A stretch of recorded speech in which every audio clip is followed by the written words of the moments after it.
नमस्कार फ्रेंड्स, मेरा नाम है कृष्णा लोधियाल और आप सभी का बहुत बहुत स्वागत है आज की स्पेशल वीडियो में, जिसमें मैं बात करूंगा डेली न्यूज़ एनालिसिस, फायदे की बात फाइनेंशियल एडवाइजर्स के साथ। तो वीडियो की शुरुआत करने से पहले मैं आपको एक इन्विटेशन देना चाहता हूं और वो इन्विटेशन बड़ा ही प्यारा है। बड़ा ही प्यारा के साथ साथ बड़ा ही टफ है और बहुत कठिन है। आप में से 90% इंश्योरेंस एडवाइजर्स मेरे इस इन्विटेशन को एक्सेप्ट ही नहीं कर पाएंगे। That's the law of average works everywhere. So I'm going to invite you everybody for my 365 days 2.0 challenge 5 AM workshop every single day। रोज सुबह 5 बजे से 6 बजे तक मैं आपके बीच में लाइव आता हूं और बेसिक से लेकर के एडवांस तक के sales and marketing tips and techniques step by step आपको प्रैक्टिकल नॉलेज के साथ मैं आपको बताता हूं। और एट द सेम टाइम आपको मैं डेली कुछ होमवर्क भी देता हूं और आपकी डेली शेयरिंग लेने के साथ साथ मैं अपने ऐप पर आपको डेली बोनसेस भी देता हूं। और अब बहुत जल्दी हम इस पर टेस्ट सीरीज भी लॉन्च करने जा रहे हैं हमारे ऐप पे। अगर आपने एक हफ्ते की क्लासेस अटेंड करी हैं और उसके बाद में आपने टेस्ट देकर के अच्छे मार्क्स में पास हुए हो तो हम आपको अपने ऑफिस में भी इन्वाइट करेंगे और स्पीकर ऑफ द डे का हम आपको जो है आपका इंटरव्यू भी लेंगे। और definitely at the same time आप अपने लक्ष्यों को पूरा करने वाले हैं अगर आप इस चैलेंज को एक्सेप्ट करते हैं। मैं आपको पहले ही बता रहा हूं कि 90% ऑफ द इंश्योरेंस एडवाइजर्स इस चैलेंज को एक्सेप्ट नहीं कर पाएंगे बिकॉज वो 365 दिन का रेगुलर सिस्टम अडॉप्ट ही नहीं कर पाएंगे।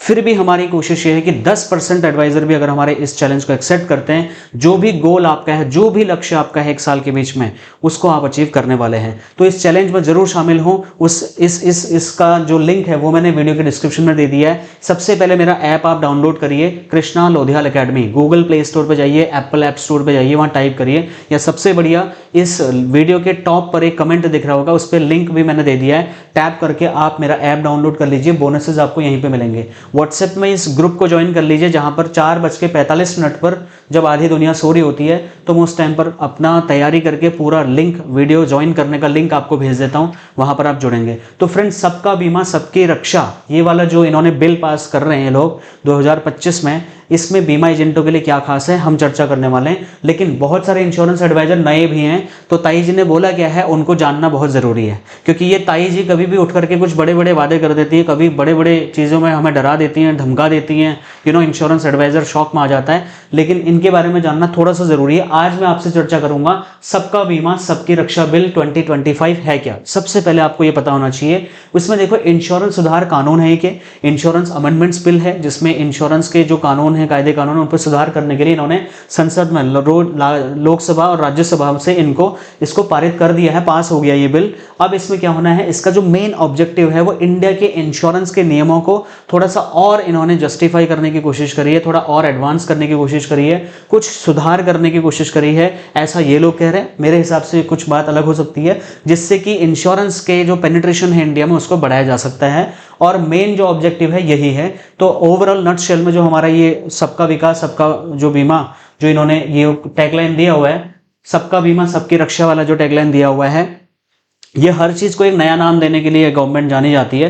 तो इसने इस इंश्योरेंस अमेंडमेंट बिल को नाम दे दिया सबका बीमा सबकी रक्षा। याद करने में थोड़ा सा टफ होगा, बट समझने के लिए सिंपल है कि इंश्योरेंस अमेंडमेंट बिल 2025 है, जिसमें इंश्योरेंस के नियमों को थोड़ा सा सिंप्लीफाई करने की कोशिश होगी। बिल का मकसद बिल्कुल यही है कि सभी के लिए बीमा पहुंचाना, अफोर्डेबल करना है। 2047 तक का लक्ष्य है कि हर घर में बीमा पहुंचाए। उसके लिए गवर्नमेंट ने इसको एक मेन ऑब्जेक्टिव बनाया है। पॉलिसी होल्डर की सुरक्षा और लाभ को मजबूत करना। पॉलिसी होल्डर की सुरक्षा यानी कि इंश्योरेंस का जो क्लेम है वो लोगों को मिले, क्लेम रिजेक्ट ना हो, और जो भी उनको मैच्योरिटी बेनिफिट या सर्वाइवल बेनिफिट जो भी उनको रिटर्न्स मिल रहे हैं उसको इंश्योर करना, ये इसका मेन ऑब्जेक्टिव होगा। इंडस्ट्री को थोड़ा सा प्रोफेशनल दायरे में लेके आने का भी इनका एक ऑब्जेक्टिव है। इस बात पे कितनी सच्चाई है वो आप कमेंट करके जरूर मुझे बताएं, बट इनकी तरफ से कहना है ये कि this is the objective of this bill. खैर, बीमा कानूनों में कुछ बड़े बदलाव होने वाले हैं माय डियर फ्रेंड, जिसमें 3 जो हमारे कानून हैं, जैसे इंश्योरेंस एक्ट 1938 और LIC का एक्ट है 1956, और उसके बाद IRDAI जो एक्ट है 1999, इसमें भी पुराने बिलों में चेंजेस करके कुछ अमेंडमेंट्स लेके आने के लिए गवर्नमेंट प्लान कर रही है। और विद इन 6 मंथ्स ये सारी की सारी चीजें ऑन ग्राउंड अप्लाई हो जाएंगे। मतलब जब ये पास हुआ उसके बाद 6 महीने के अंतर्गत इनका कहना है कि ये सारी चीजें डिलीवरी के लिए मार्केट में रेडी हो जाएंगी। अब सरकार को अचानक से आपका क्वेश्चन ये हो सकता है कि सरकार को इस बिल को लाने की जरूरत पड़ी क्यों। तो इस बिल को लाने की जरूरत इस हिसाब से पड़ी कि कस्टमर की शिकायतें ज्यादा बढ़ रही थी। अभी हमने पिछले कई बार इस मुद्दे को हमने भी उठाया है कि इंश्योरेंस कंपनीज के क्लेम बहुत ज़्यादा रिजेक्ट हो रहे हैं। लोगों को इंश्योरेंस के ऊपर से भरोसा उठता जा रहा है। उसमें बहुत सारे लोगों की गलतियां हैं, बहुत कंपनीज की गलतियां हैं। कई बार इंश्योरेंस एडवाइजर भी उस केस में पकड़े जाते हैं, मिस सेलिंग का केस हो जाता है ना। तो बहुत सारे रीजन से जिसकी वजह से शिकायतें बढ़ रही थी, तो उसको कंट्रोल करने के लिए इंश्योरेंस अमेंडमेंट बिल ये लोग लेके आ रहे हैं, जिसमें मिस सेलिंग, जो एडवाइजर आज के डेट में कई लोग मिस सेलिंग भी करते हैं, उसको रोकना है। झूठे वादे करके पॉलिसी अगर बेचते हैं कोई एडवाइजर, उसको रोकना है। और क्लेम, जो इंश्योरेंस कंपनियां क्लेम देते वक्त जो है नानी याद आ जाती है, उसमें टाल मटोल करते हैं, उसको भी सुधारना है और लोगों का भरोसा टूटने से बचाना है। इसके लिए इन्होंने बोला कि इसकी ज़रूरत इंपॉर्टेंट थी और इसलिए सरकार ने ये बीमा अधिनियम कानून ये लोग लेके आ रहे हैं और इंश्योरेंस अमेंडमेंट बिल के अंतर्गत में इसको पास करने वाले हैं। अब गलत कमाई की वापसी से क्या मतलब है? क्योंकि आपने मार्केट में ऐसी न्यूज़ सुनी होगी कि इंश्योरेंस एडवाइजर्स का कमीशन वापस लिया जाएगा। आपने क्लॉबैक का नाम सुना होगा। इसको बिल्कुल उस तरीके से आप समझ सकते हैं, क्योंकि क्लॉबैक नहीं आएगा ये गवर्नमेंट ने एग्जैक्टली नहीं बताया। इवन किसी भी इंश्योरेंस कंपनी के सीईओ ने सामने आके ये नहीं बोला कि हम अपनी इंश्योरेंस कंपनी में क्लॉबैक को इम्पोज नहीं करेंगे। बस तलवार साइड में रखी हुई है, अभी नहीं काट रहे गला, बाद में काटेंगे, ऐसा कुछ इनडायरेक्टली बोला गया है। ठीक है, तो नियम तोड़ करके कमाया हुआ पैसा अब वापस लिया जाएगा, ऐसा गवर्नमेंट कह रही है। अब ये कौन से नियम होंगे, कौन से नियम तोड़ने नहीं है, वो अभी मैं आपको बताऊंगा। ठीक है, सिर्फ जुर्माना भर करके बचने का रास्ता बंद हो जाएगा, क्योंकि कई बार आपने देखा होगा IRDAI किसी भी इंश्योरेंस कंपनी का अगर कोई ऐसा केस निकल के आता है जहां पर उसने नियमों का उल्लंघन किया और वो पकड़ी गई, तो वहां पर 5 करोड़ 10 करोड़ 20 करोड़ या 5 लाख 10 लाख छोटा मोटा उनको पेनल्टी लगा करके छोड़ दिया जाता है। सरकार कह रही है कि अब जुर्माना भर करके बचने का रास्ता खत्म होगा, सीधा सीधा लाइसेंस टर्मिनेट होगा, वो भले एजेंट हो या फिर वो कंपनी हो। एजेंट हो या कंपनी, दोनों पर ही नियम लागू होंगे कह रहे हैं। गलत तरीके से अब जो है बीमा बेचने वालों को भी और बीमा खरीदने वालों को भी रडार पर लेकर के आया जाएगा। इस इंश्योरेंस अधिनियम में ये सारी बातें डिटेल में बोली जा रही है। अब 10 करोड़ रुपए तक का इंश्योरेंस कंपनीज के ऊपर जुर्माना लगाने की बात हो रही है कि अगर कोई इंश्योरेंस कंपनी नियम तोड़ती है या कोई क्लेम गलत तरीके से रिजेक्ट कर देती है या कोई पॉलिसी गलत तरीके से रिजेक्ट कर देती है जो कि क्लेम मिलना चाहिए, उस कंपनी को यहां पर क्या होगा, 10 करोड़ रुपए तक का पेनल्टी चार्ज होगा और यहां तक हो सकता है कि उसका लाइसेंस भी टर्मिनेट किया जा सकता है। और जितने भी इंटरमीडिएटरीज हैं, जो इंश्योरेंस एडवाइजर हैं, ब्रोकर्स लोग काम कर रहे हैं, हम और आप जैसे लोग जो बीमा बेचते हैं, अगर हम कोई मिस सेलिंग या गलत एक्टिविटीज में इन्वॉल्व होते हैं और पॉलिसी, जैसे कल ही मेरे पास एक मेरे स्टूडेंट का कॉल आया, उनके सीनियर उनको कहते हैं कि 120 किलो के 20 साल का बच्चा 120 किलो का हो चुका है, ओवरवेट से भी ज़्यादा है वो, उसको कह रहे कि आप 80 किलो का दिखा करके या 70 किलो का दिखा करके पॉलिसी पास करवा लो, जो कि मिस सेलिंग का केस है। तो ऐसे केस आपको नहीं, इनमें नहीं पड़ना है, क्योंकि आपकी इतनी सालों की मेहनत खत्म हो जाएगी, आपकी एजेंसी टर्मिनेट हो जाएगी। नियम बड़े सख्त होने वाले हैं, इसलिए कोई भी गलत तरीके से आपको सेल नहीं करना। ज़्यादा से ज़्यादा क्या होगा, पॉलिसी नहीं मिलेगी, खत्म कटाओ, बढ़िया पॉलिसी ढूंढो, अच्छा क्लाइंट ढूंढो। अब क्या एजेंट का कमीशन खत्म हो जाएगा? क्योंकि मार्केट में ऐसे भी र्यूमर्स फैल रहे हैं, ऐसे भी निगेटिविटी फैलाने की कोशिश हो रही है कई लोगों से कि एजेंट बर्बाद होने वाला है। नहीं भाई, मैंने पहले भी बोला था, एजेंट की इंपॉर्टेंस पहले भी थी, आज भी है, हमेशा रहेगी। डिजिटल टेक्नोलॉजी कहीं का कहीं पहुंच जाए, वो एडवाइजर की इंपॉर्टेंस को नकार नहीं सकती है। एडवाइजर पहले भी चाहिए था, आज भी चाहिए रहेगा आगे को भी, क्योंकि कमीशन खत्म कभी भी नहीं होगा। डोंट वरी, इंश्योरेंस कंपनियां भी इस बात को अच्छे से जानती है कि हमारा 95% बिजनेस इंश्योरेंस एडवाइजर के थ्रू आ रहा है। अगर हमने इनको नाराज कर दिया या इनको अगर हमने बेनिफिट नहीं पहुंचाया, तो फिर ये काम क्यों करेंगे? और ऑब्वियसली काम करना भी नहीं चाहिए। मैं तो उस जगह काम करूंगा जहां मेरा बेनिफिट ज़्यादा होगा, राइट? तो डेफिनेटली कंपनी इस चीज़ को समझती है, तो आपको टेंशन लेना नहीं है। लेकिन उस पर कुछ लिमिटेशंस जरूर लगाई जा सकती हैं कि भैया अगर आप ऐसी मिस्टेक करोगे तो ये दिक्कत हो जाएगा, वो करोगे तो ये दिक्कत हो जाएगा। ऐसा कुछ हो सकता है जिसके बारे में कुछ आहट मेरे को नज़र आ रही है, जिस हिसाब से गवर्नमेंट कर रही है। लेट्स सी, जो भी अपडेट होंगे मैं आपको बताता रहूँगा। फिर छुपे हुए रिवॉर्ड्स हैं, कई बार में हिडन रिवॉर्ड्स इंश्योरेंस कंपनीज दे रही हैं और लालच दे रही है अपने एडवाइजर्स को मिस सेलिंग करने के लिए, खुद ही उकसा रही है कई सारी इंश्योरेंस कंपनीज। ऐसे लुभावने ऑफर इंश्योरेंस कंपनीज देती हैं कि उनके एडवाइजर ना चाहते हुए बेचारे मिस सेलिंग करके आ जाते हैं और इधर उधर के टूर के चक्कर में या कोई रिवॉर्ड के चक्कर में मिस सेलिंग करके आ जाते हैं, कुछ भी पॉलिसी बोल के पॉलिसी बेच के आ जाते हैं। तो इस तरीके की चीज़ों को भी रोकने का काम करेगा ये इंश्योरेंस अमेंडमेंट बिल। इसमें फोकस सेल से हट करके सर्विस पर चले जाएगा। अब बात अगर सर्विस की आ ही गई है, तो फिर मैं आपको बता देता हूं कि सर्विस में आप कैसे नंबर 1 बन सकते हो, कैसे क्लाइंट पहली मीटिंग में ही आपको नंबर 1 एडवाइजर घोषित कर देगा। अभी बताता हूं इस बिल में एजेंट के लिए खास राहत वाली बात क्या है। अभी तक तो आपको लग रहा होगा कृष्णा भाई डरा रहे हैं, थांबा, डरा नहीं रहा हूँ, कुछ पॉइंट अच्छे भी हैं। बार बार लाइसेंस रिन्यूअल जो आपका होता है उसको प्रॉब्लम बहुत जल्दी सॉल्व होने वाला है। एक बार आपने लाइसेंस ले लिया, बार बार लाइसेंस रिन्यू करने की झंझट नहीं पड़ेगी, तो ऑटोमेटिक रिन्यूअल हो जाएगा। एक बार रजिस्ट्रेशन करोगे, लगातार आप काम करते रहोगे। कागजी बोझ आपको डॉक्यूमेंटेशन कम करना पड़ेगा in terms of sales and marketing, also in terms of renewal या जो भी आपका बिजनेस करते हो। प्रोफेशनल एडवाइजर्स को इसमें ज़्यादा फायदा होने वाला है, क्योंकि प्रोफेशनल एडवाइजर सारी चीज़ों का लेखा जोखा अपने पास में रखते हैं। 100% एफडीआई भी इसका एक हिस्सा है इंश्योरेंस अमेंडमेंट बिल का। इससे क्या होगा, इंडस्ट्री में बहुत ज़्यादा पैसा आ जाएगा इंडिया में, क्योंकि विदेशी पैसा आएगा इंडिया में, और 100% स्टेक के साथ इंश्योरेंस कंपनीज मार्केट में काम करेंगी। तो वो नई नई टेक्नोलॉजी लाएंगी, नए नए प्रोडक्ट लेके आएंगे और अच्छे सिस्टम को यहाँ पर इम्पोज करेंगे। तो डेफिनेटली पेनिट्रेशन का जो रेट है वो इंडिया में बढ़ाया जा सकता है। लेकिन एक बहुत ही गंभीर सवाल मैं सरकार से और IRDAI से पूछना चाहता हूँ कि अभी तो ठीक है, आपको ऐसा लगा कि यार एफडीआई कर देंगे तो हमारा पेनिट्रेशन ज़्यादा हो जाएगा। एक बात बताओ, आपने इंडिया में 78%, ठीक है, सॉरी 74% एफडीआई पहले से ही इंपोज किया हुआ था। मतलब मैक्सिमम 74% तक का स्टेक लेकर के विदेशी कंपनी इंडिया में बिजनेस कर सकती थी। तो वो आज की डेट में, और इतनी इंश्योरेंस कंपनीज फॉरेन की इंडिया में पहले से काम कर रही हैं, क्यों आज तक वो इंश्योरेंस पेनिट्रेशन को नहीं बढ़ा पाई? क्या इसके ऊपर कोई चर्चा हुई?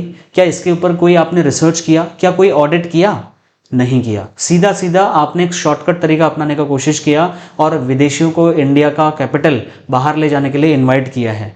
तो मैं इस बात से डाउट बिल्कुल भी नहीं रख रहा हूँ कि इंडिया में नए नए प्लान आएंगे, नई नई टेक्नोलॉजी आएगी, नया कंपटीशन आएगा मार्केट में, LIC भी बढ़िया प्लान लॉन्च करेगी, नो डाउट। बट एग्जैक्टली मुझे ऐसा लग रहा है कि एफडीआई में तो हमने एक तरफा डिसीजन लिया, गवर्नमेंट ने शॉर्टकट तरीका अपनाया है एफडीआई का। इसके दूरगामी परिणाम आज से 5 साल या 10 साल बाद इंडियन एडवाइजर्स को भी भुगतने पड़ेंगे और इंडियन कस्टमर्स को भी भुगतने पड़ेंगे। मेरी बात नोट डाउन करके रख लीजिए। जो इस मेरी बात से सहमत नहीं है, कोई दिक्कत नहीं है, 5 साल वेट करिए, मेरी बात प्रूफ हो जाएगी सर। लेकिन फिर भी मेरे को आपको एज अ अनबायस्ड एडवाइजर भी आपको बात करनी है, तो गवर्नमेंट जो कह रही है मुझे वो भी बताना है। But as a independent advisor ये प्लेटफॉर्म ऐसा है कि मैं अपनी राय भी रख सकता हूं। जरूरी नहीं कि आप मेरी सारी की सारी राय से सहमत होने चाहिए, ठीक है। आपकी राय कुछ अलग हो सकती है, मेरी कुछ अलग भी हो सकती है। नए प्रोडक्ट्स और बेहतरीन सिस्टम इंडिया में आएगा, नो डाउट। मुकाबला बढ़ेगा, कंपटीशन बढ़ेगा, क्वालिटी जरूरी फिक्स करनी होगी एडवाइजर्स को और इन कंपनीज को। कमजोर तैयारी वाले एडवाइजर्स मार्केट में नहीं टिक पाएंगे। जिनको लगता है कि टेक्नोलॉजी मेरे बस की बात नहीं है या फिर मेरा काम तो ऐसे चल रहा चलता रहेगा, सर अब ऐसे नहीं चलेगा। क्योंकि मार्केट में अब आपका कंपटीशन न सिर्फ इंडियन कंपनीज से है, बल्कि सीधा सीधा विदेशी कंपनीज, विदेशी टेक्नोलॉजीज, विदेशी एडवाइजर्स, विदेशी जो डेवलपमेंट ऑफिसर्स इंडिया में आएंगे अपने अपनी कंपनीज के साथ में, उनके साथ आपको टक्कर लेनी है। तो आपको आगे बढ़ने के लिए बहुत मेहनत करनी पड़ेगी। अब इंश्योरेंस एजेंट को इसमें करना क्या चाहिए? सबसे पहले तो आप मिस सेलिंग मत करिए। जो क्लाइंट जो पॉलिसी बता रही वही आपको बताना है। पूरे तरीके से मिस सेलिंग बंद करनी पड़ेगी। हर बात का लिखित और रिकॉर्ड आपको डिजिटल और फिजिकल फॉर्मेट में रखना पड़ेगा। सर्विस दे रहे हो, कोई रिव्यू कर रहे हो, क्लेम कर रहे हो, जो भी कर रहे हो, सब चीज़ों पर साइमल्टेनियसली आपको ध्यान देने की जरूरत है।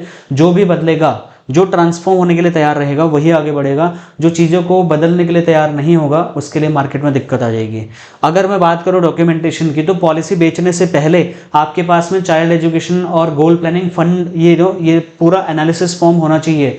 आपके पास में रिटायरमेंट रेडीनेस फॉर्म होना चाहिए। आपके पास में लाइफ इंश्योरेंस हेजिंग फॉर्म होना चाहिए। फाइनेंशियल रिस्क प्रोफाइलिंग फॉर्म होना चाहिए। आपको प्रोडक्ट सुइटेबिलिटी फॉर्म होना चाहिए। हेल्थ रिस्क डिस्क्लोजर फॉर्म आपके पास होना चाहिए। सेल्स की चेकलिस्ट आपके पास होनी चाहिए। ये कोई इंश्योरेंस कंपनी आपको नहीं देगी, ये आपको मिलेगा मेरे प्लेटफॉर्म पे, ये आपको मैं दूंगा।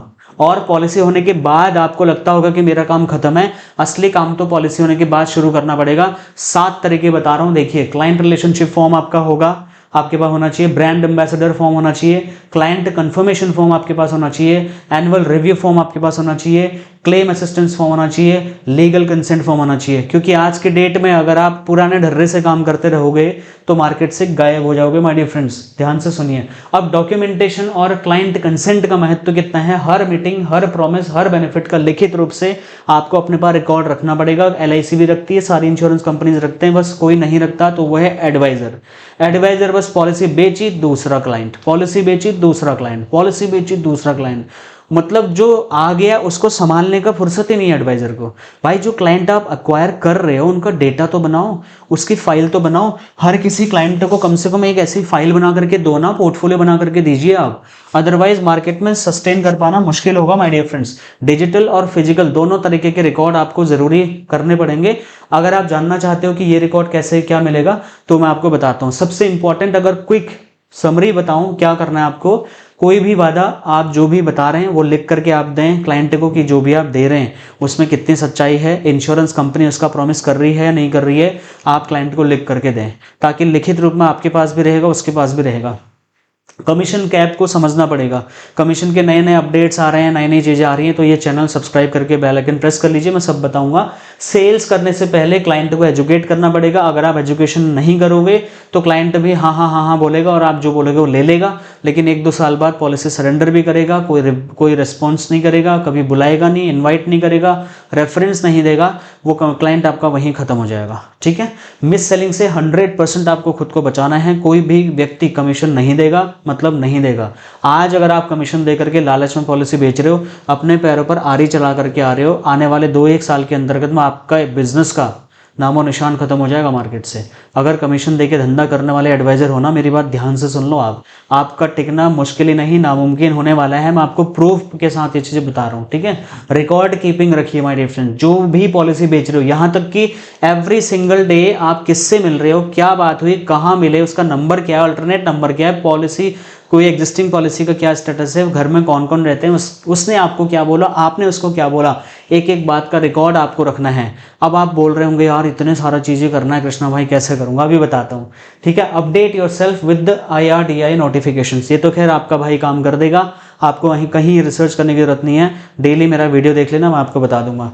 NPS, ठीक है, नेट प्रमोटर स्कोर अपना बढ़ाओ आप। नेट प्रमोटर स्कोर का मतलब आप अपनी क्रेडिबिलिटी मार्केट में बढ़ाइए, आप अपना सेल्स क्लोजिंग परसेंटेज आप बढ़ाइए, क्रेडिबिलिटी स्कोर अपना बढ़ाइए, प्रमोटर स्कोर अपना बढ़ाइए, क्लेम सपोर्ट सिस्टम तैयार करिए। एक सिस्टम मैंने तैयार ऑलरेडी किया हुआ है, अगर आप उस सिस्टम के बारे में जानना चाहते हैं तो मैं आपको बताता हूँ। आप पॉलिसी होल्डर एक और नया बड़ा अपडेट है, इसके ऊपर अलग सेपरेट वीडियो भी बनाऊंगा। एक पॉलिसी होल्डर करके फंड बन रहा है जिसका इस्तेमाल एक नया फंड बना रही गवर्नमेंट, जिसमें कस्टमर के हित के लिए, उसके एजुकेशन के लिए, शिक्षा के लिए, सुरक्षा के लिए ये पैसा यूज किया जाएगा। ये कस्टमर जो पॉलिसी होल्डर फंड बन रहा है, ये पैसा आएगा कहां से और इस पैसे को यूज कहां करेगा, इस पैसे की देखभाल कौन करेगा, एडवाइजर्स के लिए इस पैसे में क्या रखा हुआ है आपके लिए, आपके फायदे के लिए, ये सारी चीजें मैं आपको एक अलग वीडियो में आपको बताऊंगा। ध्यान से उस वीडियो को जरूर देखना। री इंश्योरेंस और LIC के ऊपर भी कई सारे अमेंडमेंट्स होने वाले हैं, क्योंकि LIC भी कई बार में बड़ा रिस्क नहीं ले पाती है, उसको भी आगे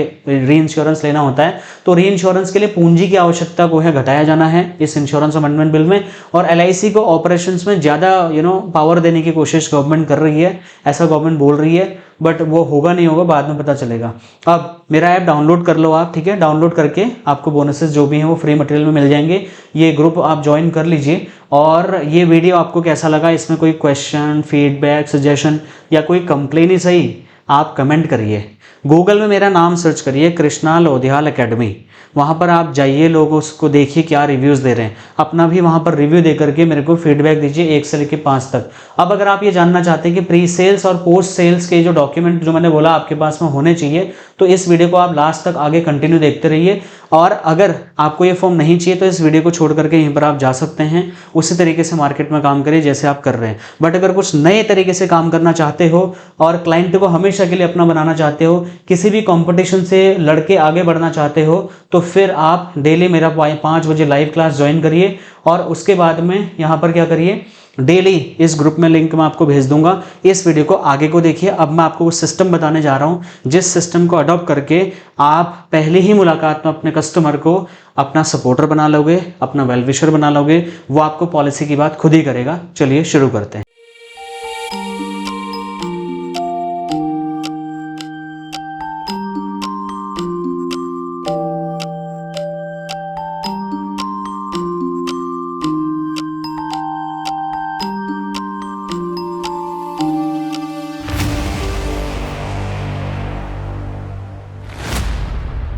एक फर्स्ट इम्प्रेशन स्ट्रैटेजी मैंने बना रखी है, इसको मैं वेलकम किट के नाम से एडवाइज़र को इस टाइम पे दे रहा हूँ और बहुत सारे एडवाइज़र्स इससे बेनिफिट उठा पा रहे हैं। इसमें क्या क्या चीज़ें हम आपको दे रहे हैं, इसमें हम आपको दे रहे हैं इंग्लिश और हिंदी में सर्विस लिस्ट। ये सर्विस लिस्ट आपके पास में आएगी, इसमें आपका ब्रांड, आपका नाम, नंबर, लोगो, फोटो, कॉन्टैक्ट डिटेल सब रहेगा।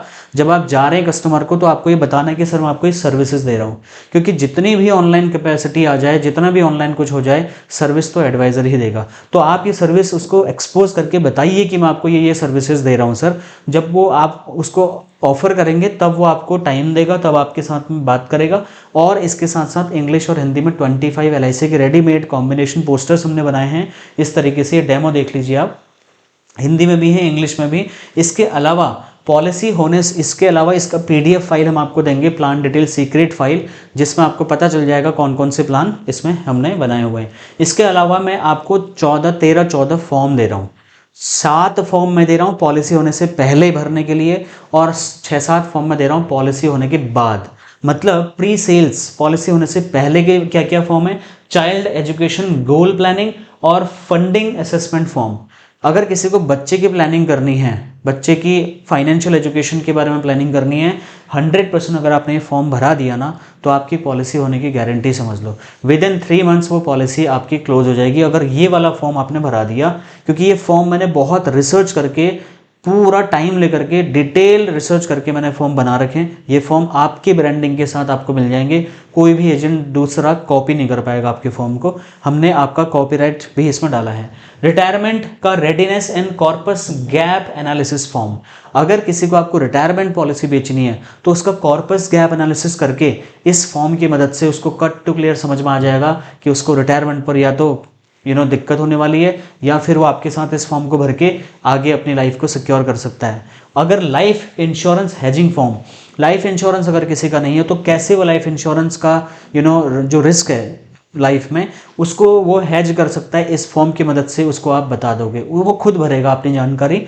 फाइनेंशियल रिस्क प्रोफाइलिंग, किसी भी कस्टमर को पॉलिसी बेचने से पहले अगर आप डिटेल में उसका रिस्क प्रोफाइलिंग करना चाहते हैं तो इसमें रेडीमेड क्वेश्चंस हमने डाल दिए हैं। आपको बस ले जा करके फॉर्म दे देना है, वो खुद ही फॉर्म भर करके आप जो सुनना चाहते हो वही क्लाइंट आपको बोलेगा कि भैया पॉलिसी कर दो। और प्रोडक्ट सुटेबिलिटी फॉर्म, कौन सा प्रोडक्ट उसको सूट करेगा, इसके बारे में आपको पता नहीं है कि यार कई बार कन्फ्यूज क्या दूं उसको, ये फॉर्म आपको बता देगा कि उसको देना क्या है। ठीक है। उसके बाद हेल्थ रिस्क डिस्क्लोजर फॉर्म। अगर आप हेल्थ इंश्योरेंस बेचना चाहते हैं, अगर आपने 3 महीने इसमें प्रैक्टिस कर ली ना, तो आप अपनी ब्रांच में सबसे ज़्यादा हेल्थ इंश्योरेंस बेचने वाले एडवाइज़र बन सकते हो। सेल्स का चेकलिस्ट, कई बार हम कुछ गलतियां करते हैं जिससे कस्टमर को बार बार चीज़ें मांगनी पड़ती हैं। एक बार आपने ये सेल्स चेकलिस्ट भर दी, वो कस्टमर जब तक ज़िंदगी भर आपसे जो भी फाइनेंशियल प्रोडक्ट परचेज करेगा, कभी भी आपको दोबारा डॉक्यूमेंट्स नहीं मांगने, कभी भी आपको दोबारा उसको परेशान नहीं करना है। क्योंकि पूरी सेल्स चेकलिस्ट आप जब बनाते हो तो आपके पास सब कुछ उसका बायोडेटा अवेलेबल होता है। ये तो है पॉलिसी होने से पहले की चीज़ें जो कि मार्केट में आपको अवेलेबल नहीं है, ये मैं आपको दे सकता हूँ। दूसरा, पॉलिसी होने के बाद भी मैंने ऐसा जुगाड़ सेट किया है कि वो कभी भी लोन लेने भी नहीं आएगा, पॉलिसी सरेंडर भी नहीं करेगा, चुपचाप पॉलिसी चलाता रहेगा और आपको वो रेफरेंसेस भी देता रहेगा और कभी भी आपके ऊपर कोई आरोप प्रत्यारोप नहीं लगाएगा। सबसे पहले क्लाइंट रिलेशनशिप फॉर्म। कई बार आपने ये प्रॉब्लम फेस करी होगी, आपके रिलेशन ही खराब हो गए क्लाइंट से, क्लाइंट आपका फ़ोन ही नहीं उठा रहा, पॉलिसी दी है फ़ोन ही नहीं उठा रहा, अब बिना आपको बताए पॉलिसी सरेंडर कर दिया। होता है कि नहीं होता है? अगर आपने रिलेशन फॉर्म उससे भरवा लिया और उसको रिलेशन फॉर्म दे दिया तो आपको हमेशा अपना दोस्त मानेगा, अपना साथी मानेगा और अपना शुभचिंतक मानेगा और आपको एज ए एडवाइजर ट्रीट करेगा। उसके बाद ब्रांड एम्बेसडर फॉर्म। ऐसा क्या है कि वो आपको ज़्यादा से ज़्यादा रेफरेंसेस ला के दे। अगर आपने ब्रांड एम्बेसडर फॉर्म उससे भरवा लिया तो वो साल में कम से कम आपको 10-20 लोगों की पॉलिसी तो करवा ही देगा, बिना कहे करवा देगा माय डियर फ्रेंड्स। इसमें मैंने कुछ ऐसी चीज़ें लिखी हुई हैं जिससे कि वो आपको हमेशा रेफरेंसेस भी देता रहेगा। फिर क्लाइंट कंफर्मेशन फॉर्म, आपने उसको क्या बताया था, उसने क्या समझा था, इस बात की पुष्टि करता है फॉर्म, ताकि कल को ये न कहे कृष्णा भाई आपने ये बताया नहीं था मुझे, आपने बताया होगा, वो बोलेगा नहीं बताया था। लेकिन पहले अगर आपने क्लाइंट कंफर्मेशन फॉर्म भरवा लिया है तो कल को आपके ऊपर कोई बात नहीं आने वाली है। ठीक है। एनुअल रिव्यू फॉर्म, आपको अचानक से कई बार क्लाइंट का कॉल आता है, कृष्णा भाई मेरे पास जितनी LIC पॉलिसी आपने किया सब बंद कर दो, सरेंडर करके आप म्यूचुअल फंड भी तो करते हो ना, म्यूचुअल फंड में डलवा दो। ये नहीं कह रहा कि मैं बस सरेंडर करना चाह रहा हूँ, मेरे को खुश करने के लिए कह रहा है एक काम करो इसको म्यूचुअल फंड में डलवा दो। तो आप उस क्लाइंट को कैसे हैंडल करोगे? ये होता है एनुअल रिव्यू फॉर्म से। अगर आप साल दर साल उसकी पॉलिसी का रिव्यू करते हुए आ रहे हैं तो कभी भी क्लाइंट आपको ऐसा नहीं कहेगा कि मेरी पॉलिसी सरेंडर कर दो, ठीक है। उसके बाद क्लेम असिस्टेंस फॉर्म, कभी भी आप भी एक इंसान हो, आपको भी कुछ हो सकता है, लेकिन पॉलिसी होने के बाद आपकी जिम्मेदारी है कि आपके कस्टमर को क्लेम मिलना चाहिए। इस बात की पुष्टि करता है ये क्लेम असिस्टेंस फॉर्म। अगर ये फॉर्म आपके पास है और आपने क्लाइंट को बढ़िया बना करके दे दिया है तो आपकी अनुपस्थिति में भी कस्टमर खुद ही क्लेम अपना पास करवा लेगा। इसमें वो सारी चीज़ें मैंने डाल दी हैं जो आप क्लाइंट को एक बार भर के अगर आपने दे दिया तो क्लाइंट खुद ही अपना क्लेम पास करवा लेगा। मतलब ये नहीं कह रहा हूँ कि आपकी ज़रूरत नहीं पड़ेगी, लेकिन आपकी सर्विसिंग की जो कॉस्ट है वो बहुत ही हद तक कम हो जाने वाली है। बार बार क्लाइंट आपको परेशान नहीं करेगा ताकि आप नए बिजनेस में ध्यान दे पाओ। उसके बाद लीगल कंसेंट फॉर्म, बहुत आपने कई बार ऐसा न्यूज़ देखा होगा, इंश्योरेंस एडवाइजर के ऊपर केसेस हो रहे हैं कि भाई इन्होंने गलत बताया, इन्होंने ये किया, इन्होंने वो किया। अगर आपने ये लीगल कंसेंट फॉर्म पॉलिसी होने के बाद में क्लाइंट के भरवा करके एक अपने पास रख लिया, उसको दे दिया ना, जिंदगी में कभी भी आपके ऊपर एक आरोप नहीं लगा सकता वो व्यक्ति, क्योंकि आपने इसमें डिटेल में उसको चीज़ें बता दी हैं, सारी चीज़ें पॉलिसी टर्म्स एंड कंडीशंस बता दी हैं। अगर उसने साइन किया आपके साथ में तो पॉलिसी होने के बाद भी वो कभी भी आपके ऊपर कोई आरोप प्रत्यारोप नहीं लगा पाएगा। तो ये 6-7 फॉर्म ये और 7-8 फॉर्म पॉलिसी होने से पहले, ये सारी की सारी चीज़ें आपको मिलती हैं इस वेलकम किट में। ये हम आपको सॉफ्ट कॉपी के माध्यम से देंगे। इसमें 2 ऑप्शन है, एक तो 998 रुपये का ऑप्शन है, इसमें हम आपको हिंदी या इंग्लिश एक लैंग्वेज में आपको 25 LIC के पोस्टर्स, कॉम्बिनेशन, प्लान डिटेल और सर्विस लिस्ट देते हैं। अगर आपको सारे के सारे मटेरियल भी आपको चाहिए तो 1500 रुपये की फीस में GST के साथ में 1500 रुपये, इसमें ये सारा 25 LIC के अपडेटेड इंश्योरेंस कॉम्बिनेशन, हिंदी वाले भी, इंग्लिश वाले भी, सर्विस लिस्ट भी, और ये जो मैंने मार्केटिंग के फॉर्म आपको बताया पॉलिसी होने से पहले वाले भी बाद वाले भी, सब आपको मिल जाते हैं। ये सारे के सारे आपको 1500 में। तो इसको ऑर्डर करने का लिंक मैं वीडियो के डिस्क्रिप्शन में आपको दे रहा हूँ और पिन कमेंट में दे रहा हूँ, वहाँ से आप इसको आज ही ऑर्डर करिए। ये साल में एक ही बार ऑर्डर करना आपको, ये फॉर्म तो लाइफ टाइम में एक ही बार चाहिए।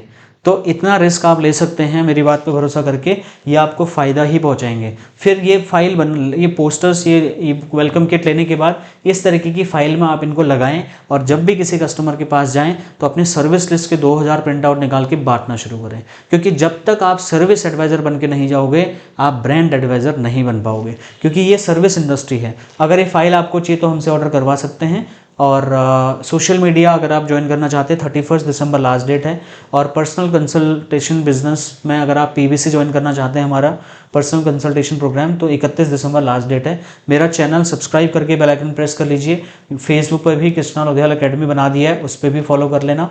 और इंस्टाग्राम पर भी मैंने कृष्णा लोधियाल अकेडमी के नाम से बना दिया, फॉलो कर लेना। और फीडबैक, इस वीडियो का जो भी आपका फीडबैक है आप कमेंट करके मुझे बताइए। ये गूगल माई बिजनेस का मेरा QR है, इसको स्कैन करके अपना फीडबैक देके 1 से लेके 5 तक रेटिंग दे दो। गूगल में आप खाली कृष्णा लोधियाल अकेडमी सर्च करोगे, मेरे बारे में बहुत डिटेल आपको पता चल जाएगा कि मैं क्या क्या कर रहा हूँ करके। तो यहाँ पर रिव्यूज़ आपको देना है और रिव्यूज़ देने के बाद में अपना फीडबैक देके रेटिंग देनी है। और ये ऐप अपना डाउनलोड कर लेना, इसमें आपको बहुत सारी चीज़ें मिलेंगी। ग्रुप आप डाउनलोड कर लेना। फिर भी कोई क्वेश्चन, फीडबैक, सजेशन या कोई कंप्लेन है तो इसको QR कोड पे स्कैन करके कॉल बैक रिक्वेस्ट ले लो, मैं खुद ही कॉल करके आपके प्रॉब्लम्स सॉल्व करूंगा। ये सारे के सारे फ्री वीडियोस हमारे डेली चैनल्स पर आती हैं, आप चेक करिए। और ये 365 दिन का जो लाइव क्लास में लेके आया हूँ इसको आप जरूर ज्वाइन करिए। बाकी मैं मिलता हूँ नेक्स्ट और एक्साइटिंग सी वीडियो में। Thank you so much for watching, bye.